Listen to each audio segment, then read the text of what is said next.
tout juste d'entendre Pierre-Olivier Langevin de Médicis. Bonjour, Pierre-Olivier. Bonjour, François. Grosse journée. Je pense qu'il faut revenir absolument sur Apple. Aujourd'hui, on en a parlé quand même régulièrement d'Apple. L'arrivée, du titre qui a été séparé à 7 pour 1 a donné un certain engouement dont on se retrouve en bas de 100 $, mais quand même, c'est quand même un titre qui en valait 600 quelques. Et c'est la deuxième fois qu'on utilise le titre, d'ailleurs. Aujourd'hui, avec vos auditeurs, on veut revenir sur certains titres qu'on aurait parlé, que ce soit Carl Simard ou moi-même, dans les dernières années. Puis effectivement, Apple ne fait pas exception à la règle. On en a parlé la première fois en 2011 à votre émission. On parlait de la nature de ses avantages concurrentiels. Par contre, ce qui nous intéressait beaucoup d'Apple à ce moment-là, c'est la quantité d'argent qu'ils avaient dans les coffres.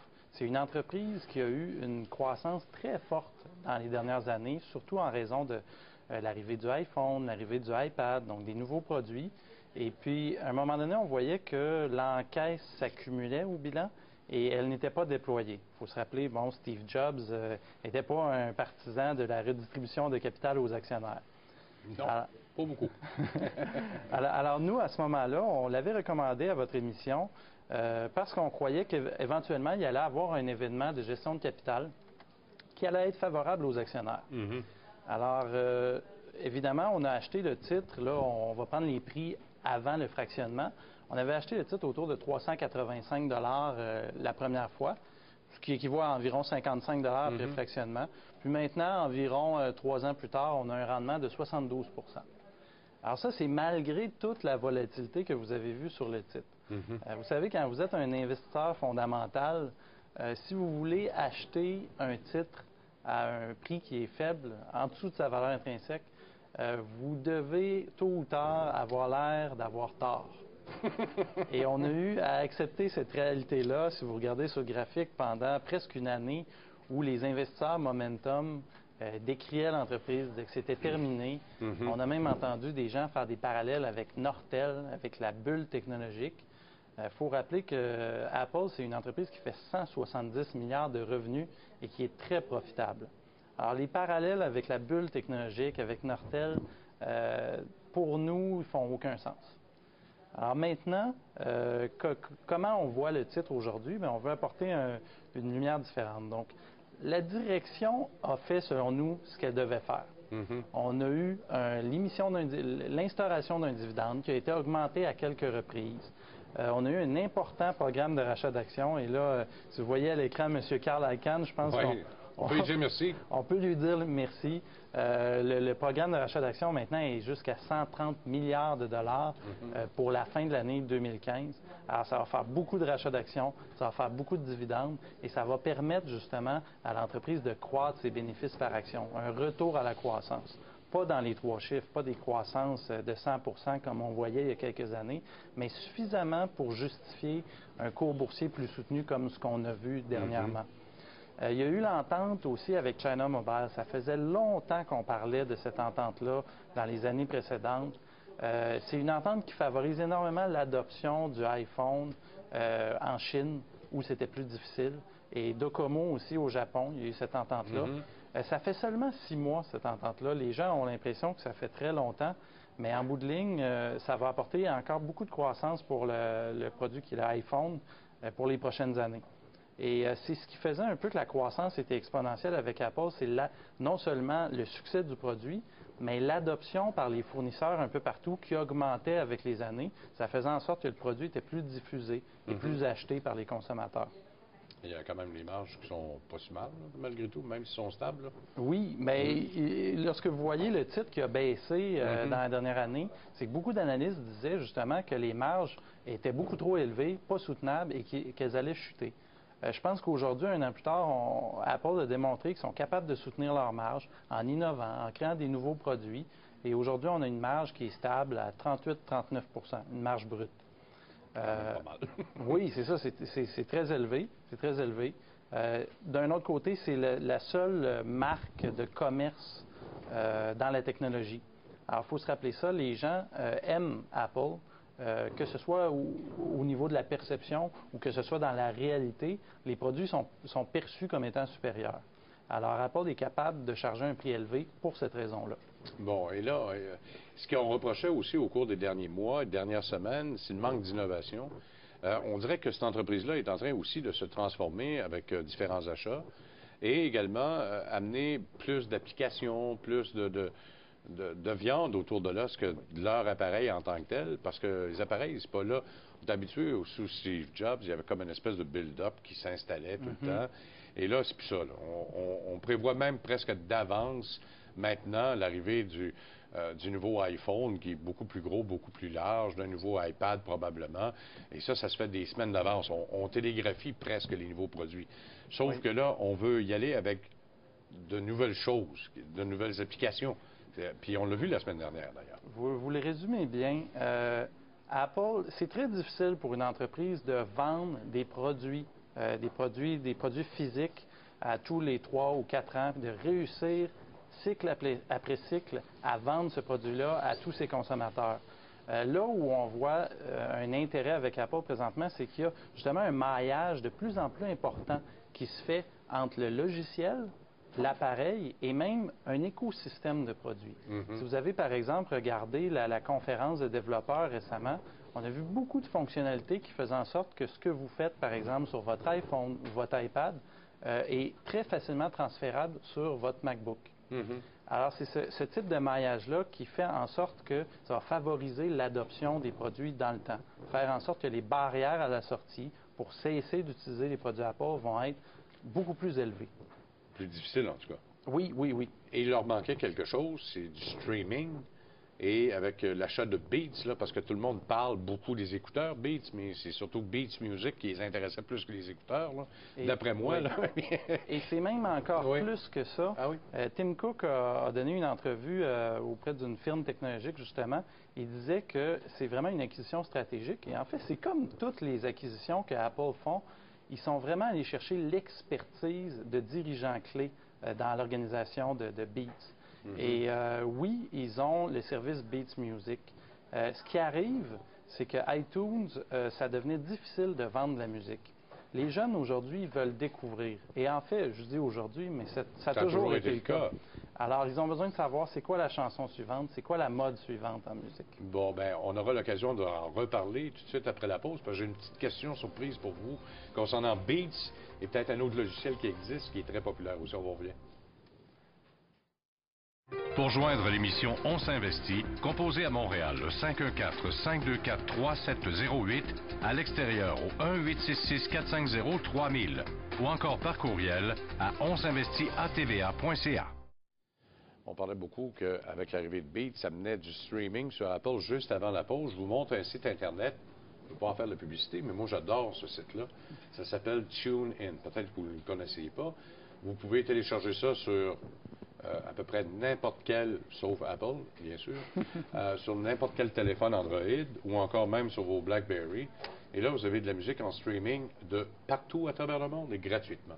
Et c'est là, la guerre est en train de prendre parce que Google, avec Google Play All Access, existe, veulent mettre la main sur Pandora, veulent mettre la main sur Spotify en Europe parce que ça prend la musique européenne, ce que a déjà TuneIn. Beats avait réussi auprès des jeunes à leur donner ce qu'ils voulaient.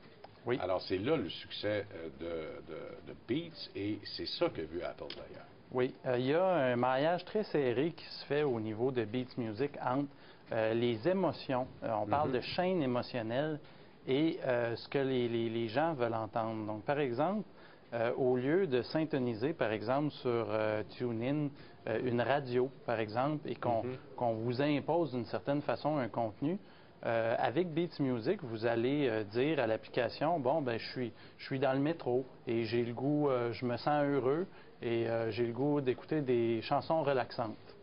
Et donc, Beats va vous proposer, par son contenu éditorial, des chansons en ligne avec comment vous vous sentez, quel événement de la vie vous vivez. Vous allez avoir de la musique pour si vous allez au gymnase, si vous faites du jogging, si vous êtes sur le patio. Alors, cette manière-là de proposer la musique, c'est innovateur, ça n'existe pas présentement. Et il y a vraiment des artistes qui travaillent dans des bureaux chez Beats, qui connaissent chacun des styles musicaux, que ce soit rock, country, peu importe, et qui déterminent justement ces chaînes émotionnelles-là, ces chaînes musicales-là.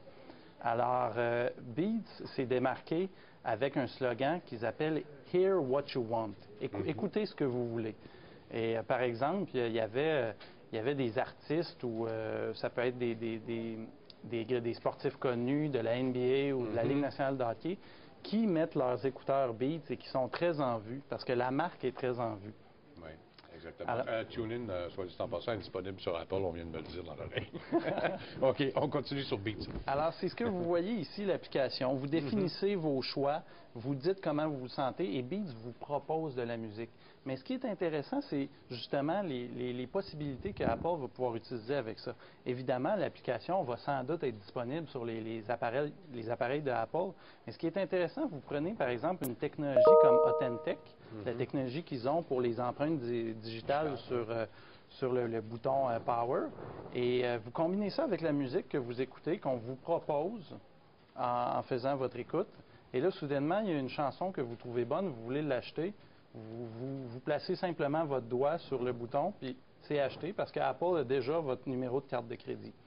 Alors, il y a beaucoup d'innovations de ce genre-là qui peuvent venir d'Apple. Et Carl Icahn, d'ailleurs, dans sa lettre aux investisseurs, a mentionné ces possibilités-là. Il a dit, écoutez, Apple a énormément de numéros de carte de crédit, il y a des possibilités infinies au niveau du logiciel. Et c'est des revenus de très bonne qualité, là. On ne parle pas de vendre un iPhone à tous les 3 ans, c'est des revenus très récurrents, ceux-là. Et en parlant de revenus récurrents, les jeunes veulent tous se procurer les fameux écouteurs Beats. Je pense que c'est l'autre mine d'or qui existe. Oui. Bien, ces gens-là de chez Beats savent comment vendre un produit. Ils s'associent à des artistes, ils s'associent à des professionnels du sport. Puis, vous avez vu, par exemple, pendant les séries éliminatoires, Piquet Souban qui avait ses gros écouteurs Beats. Alors, c'est sûr que les jeunes vont aimer beaucoup la marque. Et c'est la première fois qu'Apple achète une marque, d'ailleurs. Qu'est-ce que ça va amener, ça, tout ça, quand on regarde l'évaluation complète? Ouais.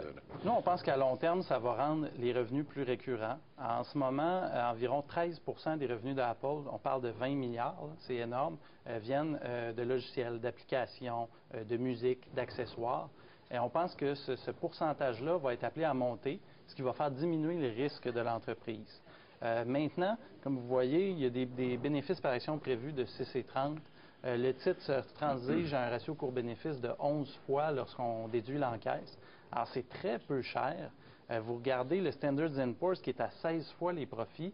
Oui, on pense que Apple mérite une certaine escompte par rapport au Standard & Poor's à cause que les revenus sont peut-être moins prévisibles dans le temps, mais on pense que l'écart est beaucoup trop élevé. Mais la guerre qui est en train de se faire ou qui est en train de se dessiner entre Google, comme j'ai dit tantôt, parce qu'on veut mettre la main sur Pandora, on va aller chercher de la musique européenne, et ce qui est en train de faire Apple, là, le consommateur a encore plus de choix, mais là, tu as encore toujours Apple versus Android. Alors, la guerre est loin d'être finie, là. Oui. C'est deux géants. Mais si on se positionne du point de vue de Google, ça va être très difficile à Google de faire adopter Android à Samsung dans le futur. Parce qu'on se rend compte que Samsung a besoin, lui aussi, de contrôler le cerveau de ses appareils, comme Apple le fait. Donc, pour être concurrentiel, c'est possible qu'il va y avoir un peu de bisbille entre Samsung et Google. Et bien, Apple est très bien positionné pour en profiter. Vous croyez à la bisbille Samsung et Apple?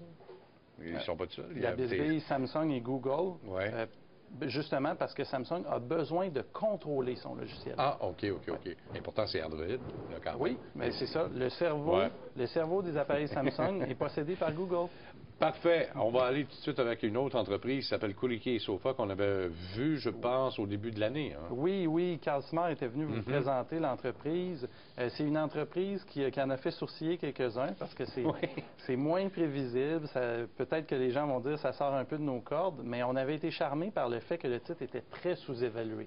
On avait décrit à ce moment-là que c'était comme acheter une pièce de 1 $ pour 65 sous. Alors, c'est une entreprise qui fait des machines qui permettent de produire les cartes électroniques dans les iPhones, dans les montres intelligentes qui s'en viennent sur le marché. Alors, c'est très niché, très précis, et ils sont les leaders dans ce marché-là avec 70 de part de marché. Ce qui est arrivé récemment, c'est que, justement, heureuse coïncidence, suite à notre recommandation, il y a un investisseur activiste qui a pris le crachoir et qui a parlé haut et fort et qui a dit que l'entreprise avait beaucoup trop d'argent dans ses coffres et que c'était le temps de racheter des actions. Alors évidemment, ça a créé un catalyseur et les gens ont remarqué effectivement à quel point l'entreprise était sous-évaluée. Donc on est passé de 11,70 à environ 14,50 en 3 mois essentiellement. Quand même assez rapidement. L'entreprise, on l'a vu, c'est quand même cyclique, là, par exemple. Il faut quand même le dire. Là, hein? C'est très cyclique. Nous, ce qu'on fait pour évaluer la valeur de cette entreprise-là, c'est vraiment qu'on regarde ses bénéfices normalisés après année. OK? Donc, une année, ça va aller mal. Une année, ça va aller bien. Mais grosso modo, dans un cycle normal, ils peuvent faire 75 millions de bénéfices par année. Et c'est une entreprise qui a presque 8 $ de cash par action dans ses coffres. Aucune dette et qui s'échange à peu près à 14 $ en ce moment. Et partout à travers le monde, hein, c'est pas... Il ne fabrique pas, lui, il assemble. Ils fabriquent pas les pièces, ils conçoivent et ils assemblent et ils font le marketing des appareils auprès de leurs clients. Leur gros avantage concurrentiel, c'est le centre de recherche et développement, les centres de recherche et développement qu'ils possèdent. On a regardé, c'est un marché d'un peu plus d'1 milliard de dollars de ventes annuelles, la machine précise qui leur permet de souder les composantes. Et ce marché-là, ils ont des ventes d'environ 700 millions. Donc, ils ont environ 70 de part de marché. Mais ce qui est plus impressionnant, c'est qu'à chaque trimestre, ils investissent environ 15 à 20 millions en R&D, à chaque trimestre. Donc, nos calculs démontrent qu'en bout de ligne, ils ont presque 10 de toute la R&D, de tout le marché. Alors, personne ne peut... ils ont une très grosse avance en termes de ressources humaines et en termes de développement sur tous les concurrents. Bon, alors, à ce moment-là, ça élimine beaucoup de la concurrence, là, et ça leur donne une position très stratégique pour eux. Là. Très stratégique. Les clients, bien qu'ils sont très gros, ne peuvent pas faire affaire avec beaucoup d'autres joueurs. Alors, ils sont pris pour commander chez lui. Donc, Culick et Sofa a un bon pouvoir de négociation. Et on remarque que quand on regarde les investissements, qu'on regarde les flux de trésorerie des opérations, ça a plus que doublé en l'espace de quelques années seulement. Là. Oui, effectivement. Hein? Il y a une certaine croissance qui est difficile à cerner parce que c'est volatile. Mais vous voyez, si vous enlevez l'encaisse qu'il y a dans les coffres, vous avez un rendement sur l'avoir de plus que 20 par année, ce qui est excellent. Alors, c'est vraiment une problématique de gestion de capital. Bon, bien, il reste presque plus de temps, malheureusement. Merci beaucoup, encore une fois, Pierre-Olivier Langevin. Dans quelques instants, Marc Lécuyer sera avec nous. On va se demander qu'est-ce qui se passe exactement avec Dollarama et toutes les rumeurs qui circulent autour de cette entreprise-là.